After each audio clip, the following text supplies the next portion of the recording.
পাহাড় ভীষণই মায়াবী। কেন জানো?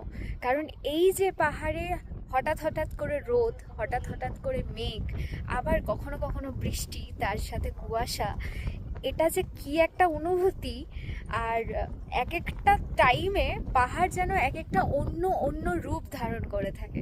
তাই হয়তো পাহাড় প্রত্যেক মানুষের কাছে এতটা হিলিং এরিয়া আর এতটা প্রিয়। প্রত্যেক মানুষের জীবনে একটা ছোট্ট স্বপ্ন থাকে যে একটা ছোট্ট বাড়ি হবে পাহাড়ের একটা কোলে, আর সেখানে সকালবেলা সানরাইজ থেকে শুরু করে বিকেলবেলা সানসেট এইগুলোকে অনুভব করব। তো হয়তো একটা সময় নর্থ বেঙ্গলের বহু ট্রিপ করার চেষ্টা করেছি, কিন্তু কখনো হয়ে ওঠেনি। বাট ট্রাস্ট মি, আমার লাইফ যে এইভাবে ফট করে 360 অ্যাঙ্গেলে ঘুরে আমার লাইফে যে এইভাবে সুযোগটা হবে, বা ভগবান দেবে বা লাইফ দেবে, সেটাই বলা যেতে পারে, সেটা কখনো ভাবিনি আগে।